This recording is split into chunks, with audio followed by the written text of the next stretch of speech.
So, welcome to a traveling lighter. That's what this is called. And the hope is that at the end of it, there's this feeling of traveling lighter through this world. Um, in this uh, episode, we have Unmani joining us. I'm very grateful to you, Unmani. Um, Thank you. and I'm never sure where to start this. It just goes where it goes. But what I noticed about um, when you talk about this, you talk a lot about your childhood and the struggle um, to fit into this crazy, insane world and Yeah. the journey that you took from there. Um, if you want to talk a bit about that, that would be fine, or anything else. The other thing I notice is your emphasis on not knowing Mm. and the ordinariness of it, you know, Yeah. Yeah. which I love. I love that kind of paradox, really, if there is a paradox. But it's open to you where you'd like to start and what you'd like to say, and then at the end we'll might have some questions for you if that's all right. Yeah, that's fine. Yeah, thank you. Thank you for having me here. Thank you. Um, yes, I do tend to speak about my childhood a bit because for me that's where it all started. Um,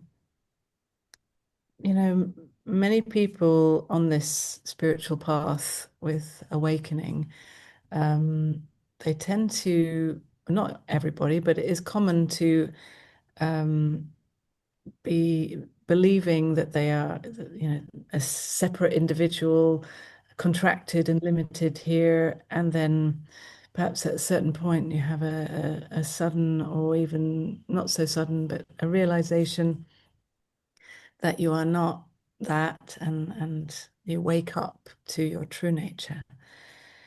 But for me, it seemed to be the other way around, um, because as a child, um, I already knew that I'm not limited to this human, this me here. Um, and yet I was surrounded by people who were taking themselves very seriously and taking what they thought was me very seriously and meaningfully. Um, and I that just left me feeling very disorientated and quite lost, isolated, confused, not really knowing how to be in the world. And so my search was to find how to be someone in the world. And I tried on lots of different hats over the years. I tried to be different kinds of people, or I tried different roles. And eventually, cutting a quite a long story short, I came across satsang, or truth, or non-duality, this message. And at first, I thought it was just another thing that is about being someone in the world that I thought I have to be and I have to try to do to be someone in the world. Because other people in those meetings were trying really hard to get something. Um, and then at a certain point, I realized, like, could it be that what this teacher is speaking about is what I've always known? And it was like, um, I had never heard anyone in the world, in experience, point to what is beyond experience and what I had always known. I thought I was alone with it. Um, and and so, since then it's been really about thanking and honoring that child that never forgot. Hmm. Because I so many children grow up believing, what they're supposed to be someone, and forget this most natural knowing. Um, But for me, there was this thread all the way through of, yeah, not knowing, innocence, um, sense that I'm not limited to the thoughts, the feelings, the sensations, the experiences that happen for this one. Um, yeah. And then once I'd realized that actually what this teacher was pointing to was what I'd always known, it was like a big confirmation, a big acknowledgement, and the search to try to be someone and fit in, and that came to an end because I realized that what everyone was searching for was what I'd always known, and so it was a kind of coming to rest in what I am. And now it was, after then it was like, how am I going to live this? Um, what, if I don't need to try to be someone in the world, um, I am already my true nature that is beyond it all, but I'm still in the world. Um, this body still shows up and she has all kinds of very human feelings and interactions and triggers and wounds and, you know, human stuff. It all still goes on. Um, and so then it was about, okay, let's get to know this human.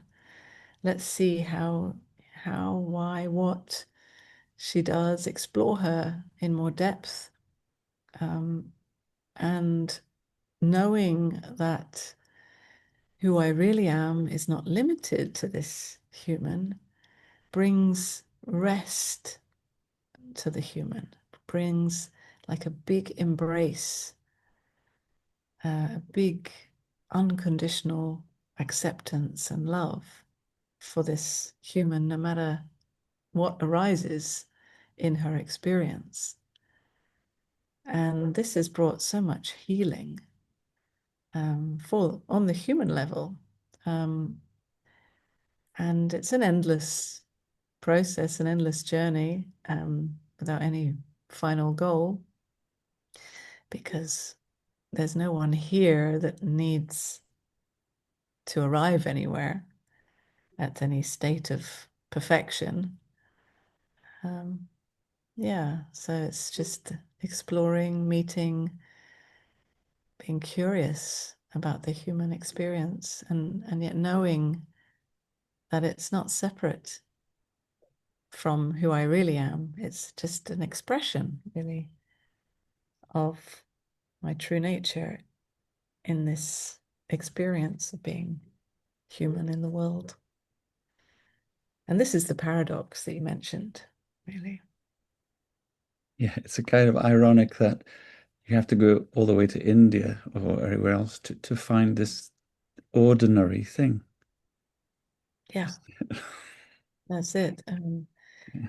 To really acknowledge that who I am is not something kind of woo-woo or special, or, it doesn't give me some kind of super blissed out state all the time.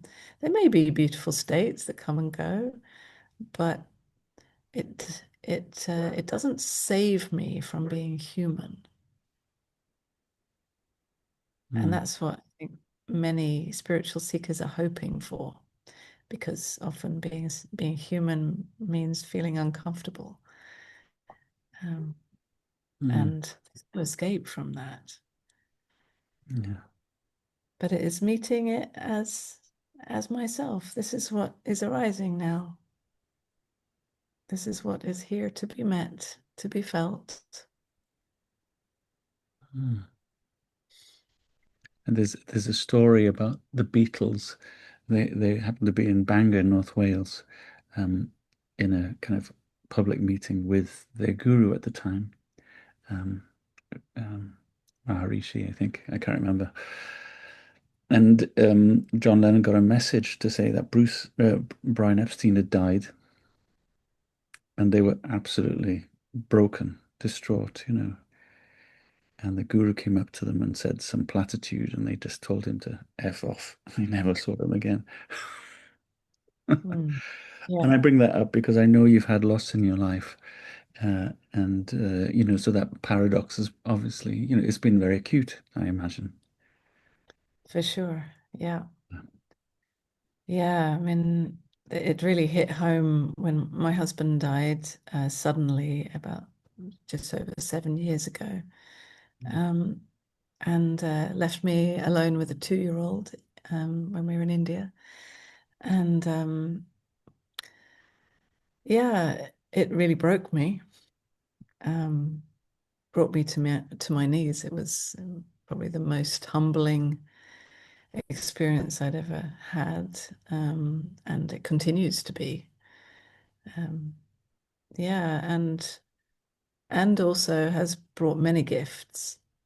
Not gifts that I would necessarily have chosen to come in that package, but um, gifts nonetheless. And yeah, one of those gifts is um, really meeting whatever is here, no matter what, really, really. Um, and and knowing that it never means anything about who I am. So in the grieving process, I have, been down on my knees, sobbing my eyes out, or I have been screaming and shouting and raging, or I have just been numb, not feeling anything much at all, and then many other feelings, it's just waves of different sensations, emotions coming through, and none of them have ever meant anything about my spiritual status or who I am in any way. Doesn't affect or touch or in any way the awareness of whatever is here. And that has really brought so much freedom to be a complete and utter mess, actually.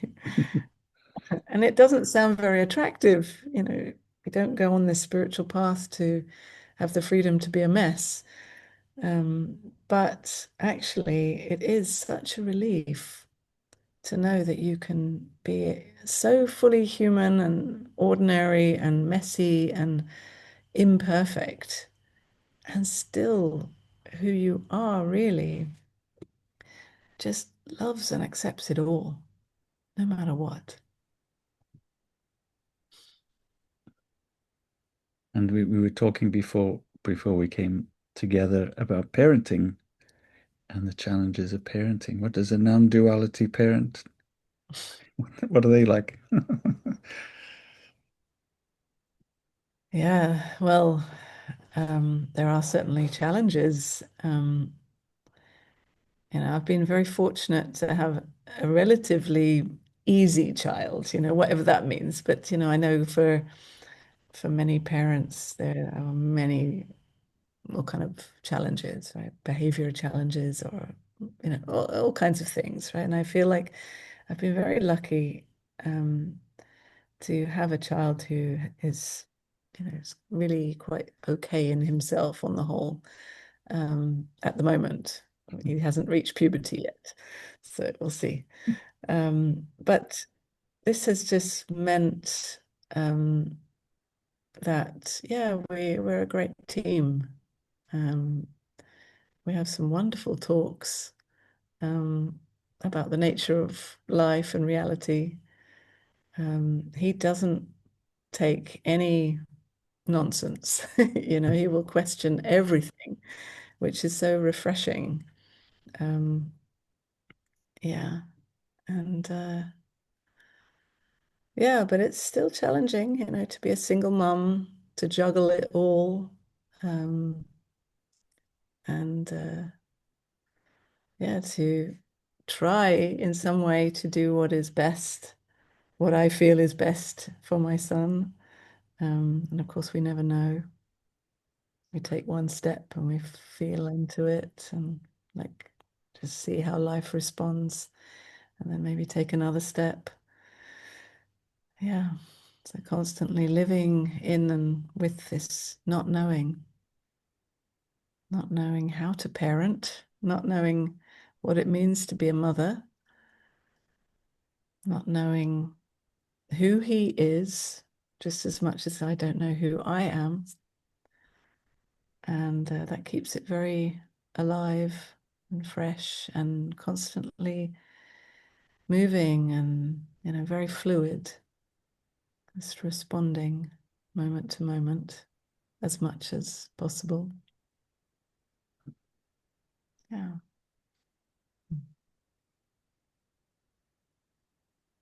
Uh, as well as being ordinary and unknowable, when I have had glimpses, the most astonishing thing is that this feeling that everything is perfect, everything is as it should be, if there is Mm. such a thing as should be.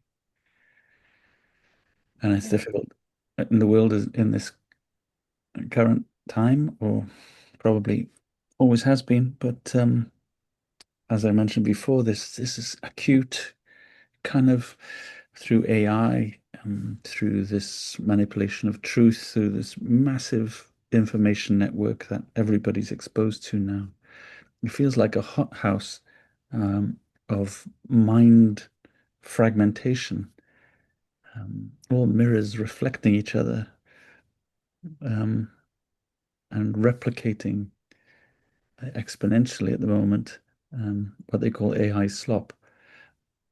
It feels like, there's something, there's a convergence, there's a something that we need to heal um, urgently. Uh, Mhm. and yeah, I think non-duality is the antidote. I don't think there is anything else that'll work anymore. But that's just what I Yeah. think. When you say there's something that we need to heal, what do you mean? The fragmentation of the mind, and our Okay. identification with it, obviously, but it's just this uh, immense surge in uh, algorithms that create entirely fake videos that are designed to pander to our, probably our attention. Our just is becomes addicted to that stuff. I mean, Yes. I'm thinking about children more than myself, but it's very, very dangerous what's happening, and I don't know if you have a sense of that being a parent Yeah, it is scary. and Yeah. also, working with people and seeing how they are now. Yeah. Yeah. Yeah. I mean, um, we can't, I feel we can't see I don't see non-duality or satsang as some kind of religion that needs to be spread around the world. Um, because it so easily can be taken on as a belief system, um, and as a set of concepts, Mm, that people can discuss intellectually. mm, Um, and so, um, and I feel like when people do take it on in that way, they think they know it. And mm, that is, for me, like the most dangerous thing, that when people think they know this message, but actually they've just understood it intellectually, um, they are actually closed then to really recognizing it, mm, which is heartbreaking, because in a way they're kind of closed forever, or maybe not forever, but as long as they hold that belief. And and so it's very hard in a way to um, spread this message, mm, because of that, because there has to be. some kind of opening to this. Mm, Has to be some kind of tree, like um, yeah, like a little doorway, a bit of longing mm, to be free, or often it comes from pain, actually, longing, longing to come out of suffering, or you know, longing for what is beyond all of this daily stuff. Um, and when there is that, then there's an openness to really hear this message. Um, and that's when people actually, are touched and wake up. Yeah, so although it's true that probably if more people would wake up mm, out of their beliefs and their ideas about themselves, that the world would be a different place. But the way that happens is out of our hands, because it's kind of mysterious how that opening happens in people. And, I've been teaching for like more than 20 years, and I've seen so many different people come to this from different angles. And, but when the ones that have that kind of heart opening somehow or longing, they're the ones who really hear it. mm, And the others just go on trying to think about it and grasp it, which, is something, there's nothing wrong with it, with that.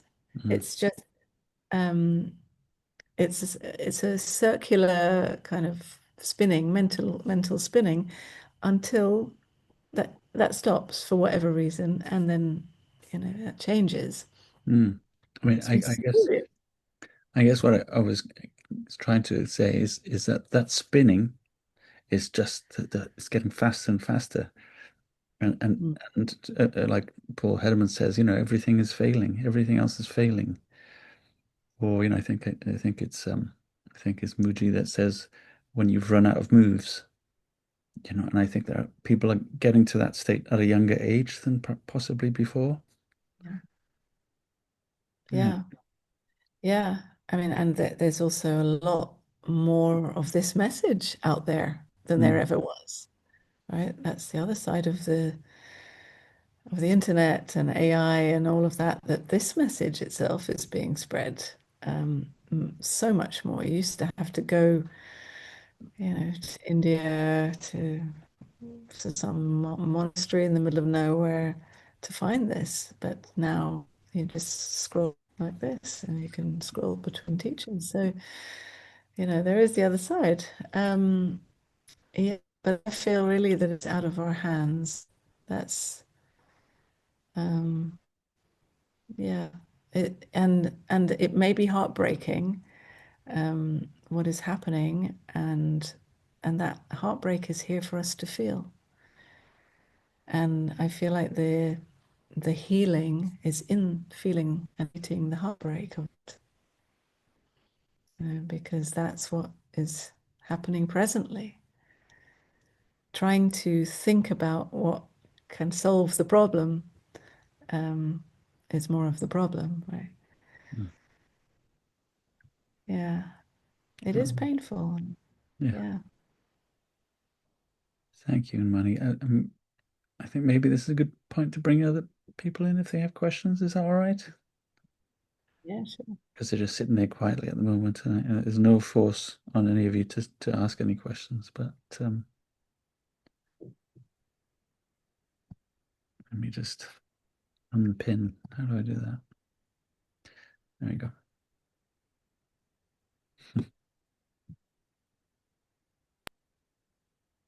Didn't have a question. I've had like lots of reflections more. I think one of my first ones is what you said about that knowledge that's already there, and that's one of the things I loved most about the coming to the senses program. You want to say, oh, it's our knowledge, it's our natural state, it's what we already know. So I think as a awareness shaman, well-being practitioner, that's part of my assistance work to help people access that in a knowing that it's already there, you know. And yeah, so I loved hearing that. Yeah, Yeah. maybe that brings a question. Yeah, when did you realize that it was already there? When, yeah, what memories do you have? You mean when I was a child? Yeah. Um, I feel like always. I mean, I don't remember ever not knowing this. Obviously, I didn't have the language, and I didn't know that somehow my knowing was different to other people's. I mean, that I didn't understand other people. I remember even I have memories of when I was at nursery school, so I must have been, I don't know, 3, 4, just watching other kids and just finding them all fascinating, but I didn't see myself as in the show. I was like watching the show, and and it was shocking when a child or an adult, whoever, would come to me and ask me something. I was like, oh, am I also? What does that mean? I'm also in the show. Um, yeah. And then even like later, I remember also at primary school, other kids asking me things like, what's your favorite color? I don't know. How am I supposed to know? Who who has a favorite color, and where do I find it? You know, I don't even like colors. They're just here, all of them, you know. Yeah, or what are you going to be when you grow up? That question. Um, my parents took me to a West End musical, and I loved the dancing. So I said, well, I want to be a dancer. Just grasping at something to say. I remember saying my favorite color was blue, just because that was my mum's favorite color, and it was an answer just to give the other kids so that they would leave me alone. But yeah, most of the time, I just felt invisible, not in a negative way. Um, just there's no one here. Yeah. Thank you. I loved hearing those stories, especially about the colors. I love all the colors. Like, how am I supposed? What? How do I answer that question? So yeah, thanks for that. Yeah.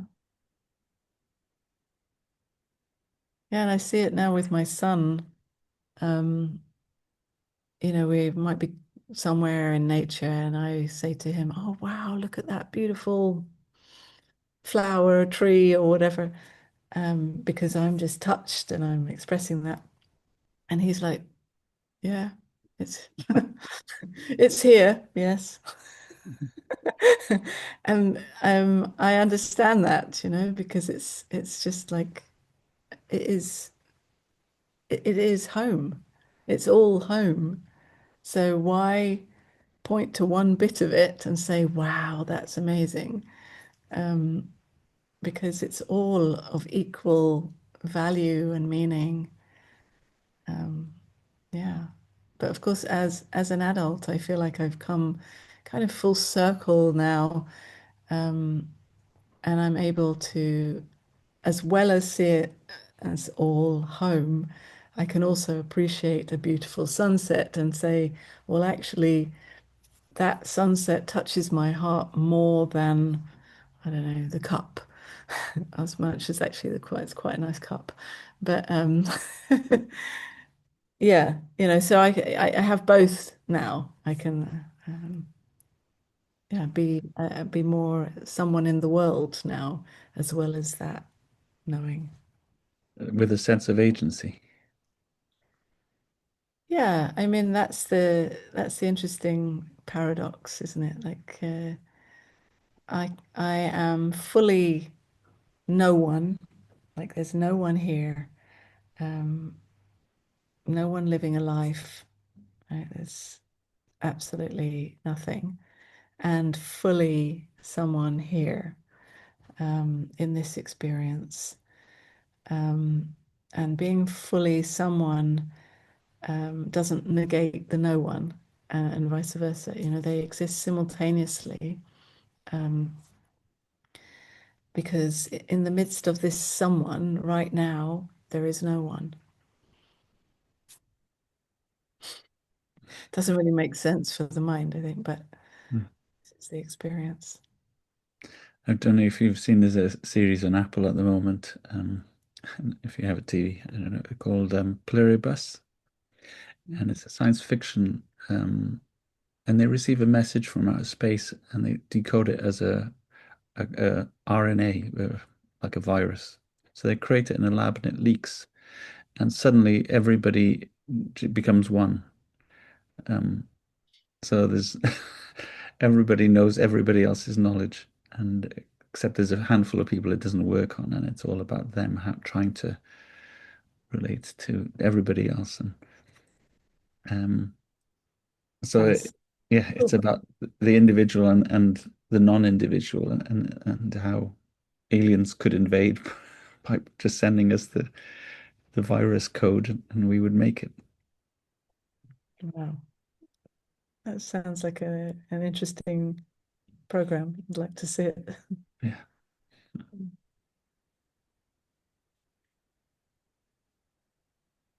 Does anybody else have a question? Thanks, Catherine, for that. Hi. Hi. Hi. So how does I can totally relate to that kind of observing, and then I get to be a part in the game that everyone's playing, but then also feeling like, is this it? Is this what we do? Is this what happens? So how do you motivate and move forward with life if it's just like, well, just see what happens? How would you be not too passive in the human Yeah, experience? yeah, that's a great question. Yeah, yeah. I mean, when you think about being, I mean, it's you can recognize that that there is no one here, but thinking about what that is like to um, live from the thinking, it can seem like it's a passivity, that there's no one. So, what's the point? Or what would motivate me? Or there's no goal. So, why bother even getting out of bed? Um, and it's true, you might not even bother getting out of bed, but actually it's not an attitude of passivity. It's not an attitude at all. It's not an idea of how it is lived. It is an utter surrender to whatever is here. And if whatever is here includes um, a plan, let's say, for coming here, right? This was in my diary, so I showed up. Then, you know, that's something that I would follow. If there is an impulse that arises presently, like whether it's a thought or some feeling in the body or like a wave of energy of movement that where I know I can sense that it's going somewhere. I need to start doing X, whatever, you know, I'm going that way. Then I know that I just have to follow it. There's no other option. Life is moving this human there. Um, and that's how I move in the world, just following how life moves me. So would you say that's like an intuition, the intuition driving of where you might Yeah, go? it's intuition, but it's also much more, it's not just not just intellectual. I'm not saying that intuition is just intellectual, but it is very bodily, physical as well. Um, and you know, it's a sensitivity to those subtle movements. And in seeing that the thoughts are not in charge, they don't know which way I should go, right? And they have, in fact, said, I don't know, I'm not the boss, right? I'm not in charge here. I can never take decisions. I can come with all kinds of useful information and pros and cons about every decision. But when it actually comes to the movement, thought is it stands aside, and there is a just a simple following of the flow, you could say, the flow, and it's felt, yeah, very physical. Um, with it's almost as if like the thinking is like running alongside like a little eager puppy, you know, um, perhaps offering some explanations on the way, or some useful practical information, but it doesn't decide. It doesn't take it, the action. The action happens. Life moves this human. So if it doesn't decide, where does responsibility lie? Yeah, another great question. It's the same kind of question in a way. Like, yeah, the idea of responsibility comes from the thinking, right?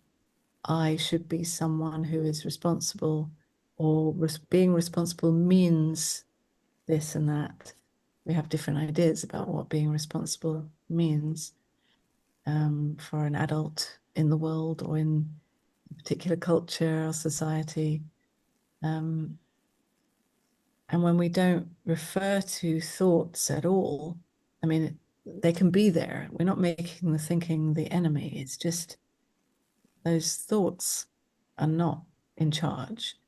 So those ideas about being responsible can be there. They can come up, and thought can say, "Oh, you should be responsible because you should do this or that." And when those thoughts come up, you might like check, does that ring true? And it might, and it might not. And we check with the response. So it's a different kind of responsibility. It's more of the ability to respond in the moment, rather than holding on to an idea and then always using that as a way to live. It means letting go of holding on to anything that might help you be someone in the world. In theatre terms, it's like holding on to a role, feeling responsible to play that role, as opposed to just improvising. Yeah, exactly. The whole of life becomes one big improvisation. Yeah. And even, like I said, having plans or even having opinions about something, that might come up. But those things are never taken too seriously. But that doesn't mean that if you make a commitment to do something or to be with someone, that you don't take that seriously. I mean, it's not a seriousness of the mind. You you might be fully into it or fully committed or fully, responsible, but in a way that is not of the mind. It's like a responding from life itself or the heart or what is true. All the words are not quite right. I did. I've done a few courses with Saguru, and he talks a lot about responsibility in that ability to respond. Like you have the ability to respond, and if it's in the highest good of yourself and for those around you, then your ability to respond is your responsibility. Yeah, absolutely. So it's really letting go of the ideas of how to be or who to be, and just responding moment to moment, which means that you are present, right? You're present, feeling, sensing. So it's about sensitivity, really. That's what responsibility is in the end. It's sensitivity. Sensitivity to what you're feeling in the moment, but also what is happening in the whole field, in the whole environment, the people, energetically, on all levels, you're feeling and sensing it all.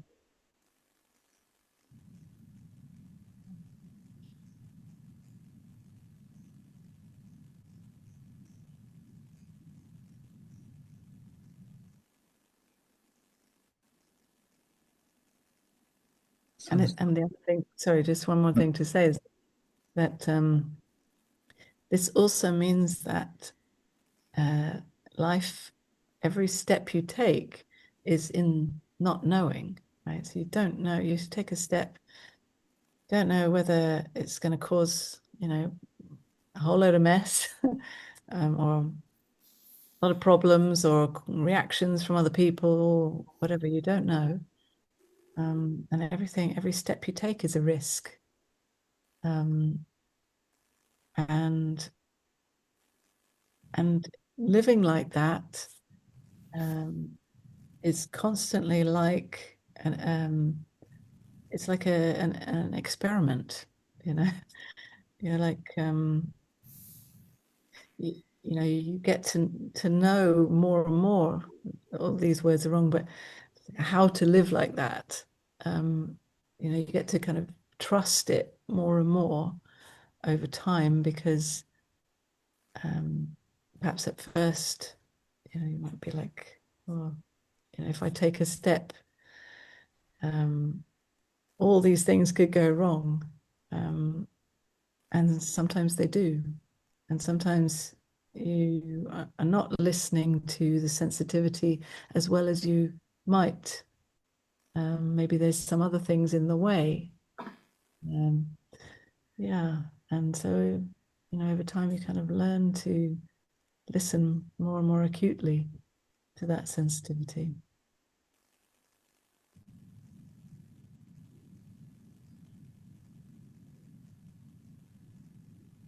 Is there does faith accompany taking that step, or is it irrelevant? Faith. I mean, faith,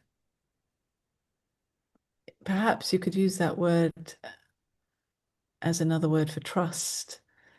But I feel like those words, faith and trust, even, can also be mind games in a way. Like they sound beautiful and can be, but it can be this idea that I need to have faith, and there's still a me being believed in, that I am in control. If I have faith, then everything will work out. And same with trust. But it's a much bigger trust or faith. It's not even faith. I don't like that word. it, um, but it's like this leaning back, not knowing if anyone will catch you. And they might not, and sometimes they don't. um,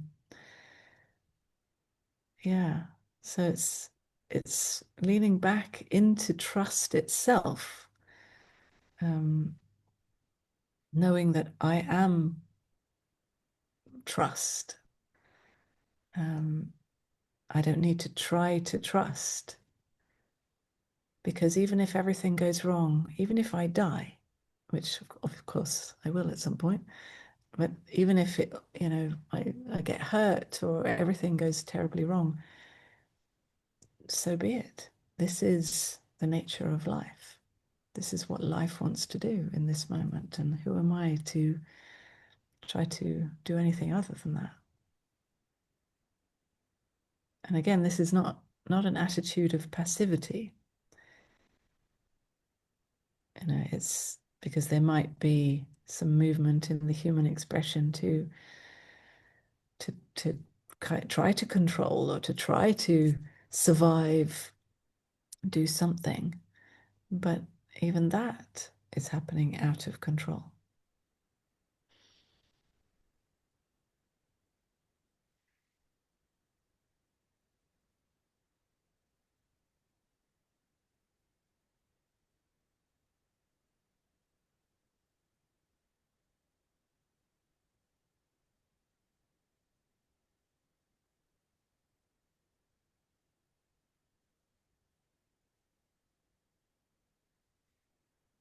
What's coming up for me right now is this arrogance of middle-aged white privilege, um, to say, yeah, everything's going to be all right. It has in the past when I've tried to do something. Um, yeah, so awareness of that privilege is not the same thing. Yeah, I mean, we are lucky to have been born in a relative privilege, um, and for sure there are many people in the world who are not so fortunate. But what we're speaking about here includes even terrible things that happen, all kinds of pain and suffering. And like I was saying, even when my husband died, that was out of the blue, sudden shock. And it shocked me to really see that, my life before that had been relatively smooth and okay. And then suddenly, boom, some terrible thing. And it woke me up in that way again to see that actually, no matter what happens in life, and shit happens, right? um, it is still happening in that trust. Even if, on the human level, I don't like it, I want to understand it, I want to change it, and Mm. um, but there's a bigger trust, knowing that this is exactly right. So in that moment, the mind is going, why has this happened to me? Not quite.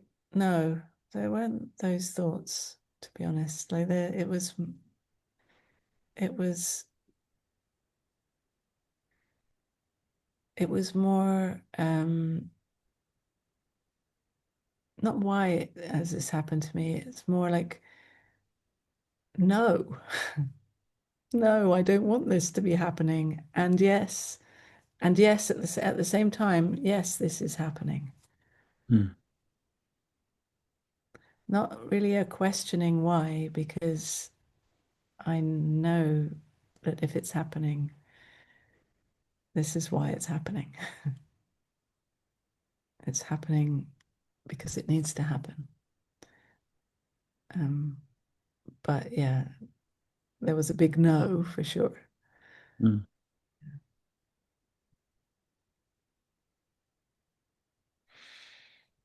Yeah.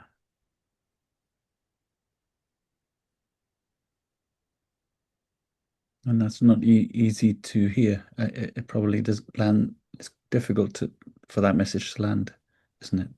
I mean, as I was saying, this feeling that everything is perfect. I worked recently in Ukraine, and it was the hardest message to impart here in the midst of bombs going off. No, this is all perfect. Yeah, that's the thing. Like there can be a no, and in that no can also be action that you need to take. I mean, obviously, when my husband died, I couldn't do anything about it. He died. If I could have done something practical to save him, I would have. I wouldn't have just been like, okay, so be it, let him die. Um, So the same with, in I don't know, Ukraine or other places where terrible things are happening. Well, you might really want to take action or protest or do something if you can, if there is something to do to try to save people or, make changes. But at the same time, there is that surrender. And it doesn't make sense to the mind, because why would you take action to make change if there is a surrender? But the surrender includes taking action. It includes the no. There's absolute acceptance of whatever is happening, including the non-acceptance, including the movement. We talked about how to be motivated, including that movement to do something.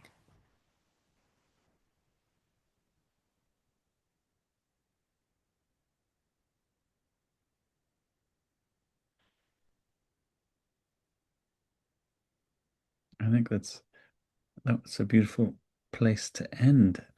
But I just want to leave some space to see if there's anything else that is coming up for anybody else. But for me, that kind of tied it in a bow and really nicely.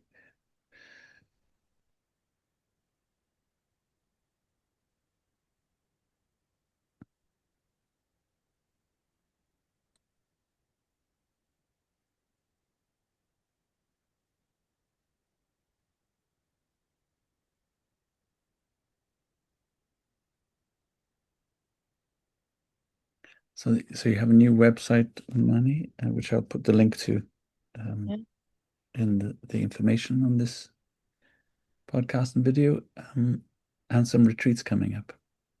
Yeah, I have a retreat in April in Portugal, nearer to my house, a beautiful retreat center, not far from the beach. So yeah, 5-day retreat, and then another one in the Netherlands in the summer, in August.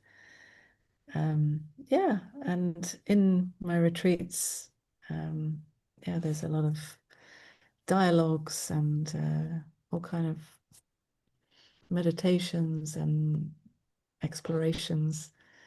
So yeah, I love holding retreats. My favorite thing to do, really. Yeah. Well, again, thank you so much for your time and for joining us here. It's been a real pleasure. Thank you so much for having me. Thank you. Lovely to meet you all. I hope we meet again. Thank you.